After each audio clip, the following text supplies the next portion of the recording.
Good evening. Team infinity से मनोहर Pareek. Marketing में अगर आपको लंबे टाइम तक रहना है, सक्सेस होना है, एक बड़ा लीडर बनना है, तो आपको नो सुनने की आदत डालनी पड़ेगी।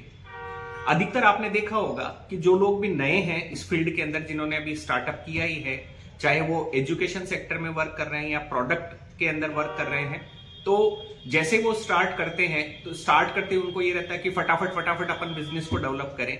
तो वो जिससे भी बात करते हैं, वो जैसे ही उनको फर्स्ट टाइम नो बोलता है तो अपन उस वर्क को करना छोड़ देते हैं कि नहीं यार, ये तो कोई पसंद ही नहीं कर रहा, या मेरा तो ये कोई प्रोडक्ट परचेज ही नहीं कर रहा, या कोर्स में कोई इंटरेस्टेड ही नहीं है। तो उस चीज से आप घबराए नहीं। आप एक छोटी सी ट्रिक आपसे शेयर करना चाहता हूं। आप एक पेपर लें और उसके ऊपर आप 100 तक काउंटिंग लिखें। अब आपको करना यह है कि सबसे पहले तो जो भी प्रोडक्ट या जो भी एजुकेशन में आप वर्क कर रहे हैं उसकी प्रॉपर जानकारी लें।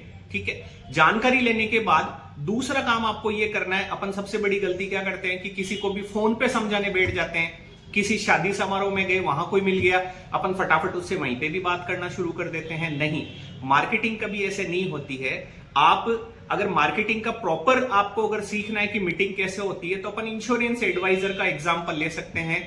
वो लोग कभी भी फील्ड में कैसे कोई सामने मिल गया या किसी को फोन पे कहीं पे भी कोई ग्रुप में बातचीत चल रही है तो ग्रुप में नहीं करते वो बातचीत। वो एक प्रॉपर अपॉइंटमेंट लेते हैं कि सर मेरे को 10 मिनट आपको किसी प्रोजेक्ट पे डिस्कशन करना है, तो आप कब फ्री हैं शाम को। ठीक है, क्योंकि पता है कि शाम को अगर अपन उनसे मीटिंग करेंगे तो कोई डिस्टरबेंस भी नहीं होगा और पर्सनली अपन उनसे आधा घंटे का टाइम ले सकते हैं। और आपने ये भी देखा होगा, इंश्योरेंस एडवाइजर जब घर पे जाता है तो हमेशा वो पहले से ही मान के चलता है कि सामने वाला उनको मना ही करेगा कि नहीं, मुझे तो पॉलिसी नहीं करवानी, मैं तो ऑलरेडी इतने सारे प्रीमियम दे रहा हूं, मुझे इसकी रिक्वायरमेंट नहीं है। तो वो उसको क्या करता है, एक्सेप्ट करता है उस चीज को, क्योंकि वो ये सोच के चलता है कि भाई हाँ ठीक है, ये मुझे जाते ही नो तो बोलेगा। अब मैंने आपको पहले भी वीडियो में बताया कि मार्केटिंग का मतलब होता है कि सामने वाले के नो को यस में कन्वर्ट करना। वही आपकी मार्केटिंग है। शुरू में आपको नो सुनने को मिलेंगे, लेकिन बाद में ऑटोमेटिक वही नो आपको यस में कन्वर्ट हो जाएंगे। तो वो क्या करता है कि जब इंश्योरेंस के लिए किसी से बात करने जाता है तो उसको पहले ही पता होता है कि ये नो तो बोलेगा। ठीक है, और वो वैसा ही होता है। वो जैसे ही बात करता है कि सर एक अच्छा प्लान आया हुआ है अभी तो इंश्योरेंस में, तो वो उनको यही जवाब देते हैं कि भाई मुझे तो नहीं चाहिए। तो वो कहता है कि नहीं आप सर, ना तो आपको लेना है ना मुझे देना है, मैं बस एक बार आपको इसके बेनिफिट्स बता देता हूं, भविष्य में कभी आपकी इच्छा हो तो बता देना। तो वो अपना पूरा 100% देता है वहां पे कि उसको उसके बेनिफिट समझाता है। अब आपको पता है कि जब किसी चीज के बेनिफिट्स जब किसी को पता चलते हैं तो उसका भी ये सामने मन करता है कि नहीं यार, इस प्लान में तो अच्छा है, मेरा बेनिफिट है।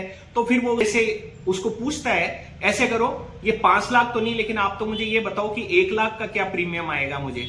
तो उनको धीरे से उसका स्टार्टअप मिल जाता है, क्योंकि सामने वाले को बेनिफिट लगेगा तो नो डाउट वो आपके साथ आएगा ही आएगा। एक चीज आप ये भी कह सकते हैं कि भाई जैसे अपन किसी के घर पे मीटिंग करने के लिए गए, ठीक है, तो आपने देखा होगा कि वो पहले जाके कहता है कि भाई चाय तो पियेंगे। अब उन्होंने चाय का ऑर्डर क्यों दिया, ताकि उसको बात करने का टाइम मिल जाए। तो ये सब छोटी छोटी ट्रिक्स होती है जो मार्केटिंग के अंदर जो भी सक्सेसफुल लोग हैं वो इस चीज को यूज करते हैं। तो अपन बात कर रहे थे नो सुनने की, तो आप भी पहले एक तो मीटिंग का टाइम प्रॉपर लें। ठीक है, मीटिंग का टाइम लेने के बाद में आप जाएं, आप अपना वहां पे 100% दें। 100% देने के बाद भी अगर आपको अगला सामने वाला नो बोल देता है, क्योंकि देखिए जब अपन किसी दूसरे को भी समझाते हैं ना, तो दोनों ही एक दूसरे की मार्केटिंग ही का कंपटीशन हो रहा है। अब मार्केटिंग का कंपटीशन कैसे हो रहा है, या तो आप उसको अपना एजुकेशन या अपना प्रोडक्ट बेच देंगे, और या फिर अगर सामने वाला आपके ज्यादा एक्सपर्ट हुआ तो वो अपना बहाना आपको बेच देगा। लेकिन सेल्स तो दोनों कंडीशन में ही हुई। ठीक है, तो या तो उसका बहाना बिकेगा और या आपका प्रोडक्ट बिकेगा। तो आप जैसे ही वो नो बोलता है तो ठीक है, आप उसको एक्सेप्ट करें। अब आके वो जो आपने टेबल बनाई है 1 से लेके 100 तक, और खुश हो कि भाई चलो ठीक है, मेरा एक नो कम हो गया। ठीक है, फिर आप नेक्स्ट कस्टमर जो भी है उसके पास जाएं। मान लेते हैं कि उसने भी नो बोल दिया, तो फिर आके नेक्स्ट उसको भी क्रॉस कर दें। लेकिन जब भी आप वापस आके वो क्रॉस बनाए ना, तो उस टाइम एक बार सोचे जरूर कि ऐसा क्या मैं उसको समझा नहीं पाया जिसकी वजह से उसने नो बोला। तो वो आप अपने सीनियर से डिस्कस करें कि कल ऐसे ऐसे मैं किसी कस्टमर के पास गया और उसने मुझे नो बोल दिया। तो आप देखेंगे जब आप 5, 6, 7 नंबर तक जाएंगे तो धीरे धीरे ऐसे होगा कि जितने भी नो थे ना, उनका सबका जवाब आपको मिल गया कि उसने मुझे नो क्यों बोला। तो 9, 10 नंबर पे जैसे ही आप आएंगे तो वहां आप देखेंगे कि आपको नो को क्रॉस करने की जरूरत नहीं पड़ेगी, आपको पॉजिटिव रेस्पॉन्स आना शुरू हो जाएगा। मतलब सामने वाले का जो नो है वो यस में आप ऑटोमेटिक कन्वर्ट करना स्टार्ट कर दोगे। ठीक है, वहां तक आपको पेशेंस रखना पड़ेगा। तो जितने भी सक्सेसफुल लीडर्स हैं उन्होंने तो 100 तक का बोला है, पर नॉर्मली अगर आप 100 तक अगर टिके रहते हो ना, तो निश्चित रूप से आप एक बड़े लीडर के रूप में निखर के आते हो। ये कमिटमेंट आप अगर कर लेते हो कि भाई मैं 100 टाइम तक जब तक नो नहीं सुन लूंगा किसी से भी, तब तक मैं इस बिजनेस को नहीं छोड़ूंगा। तो ये मेरा भी कमिटमेंट है कि आपको कभी भी 100 टाइम तक नो सुनना ही नहीं पड़ेगा। उससे पहले ही आप एक अच्छे लीडर बन के उभर के आ जाएंगे। अगर आपको वीडियो अच्छा लगा हो तो आप अपनी टीम के साथ जरूर शेयर करें। Thank you so much.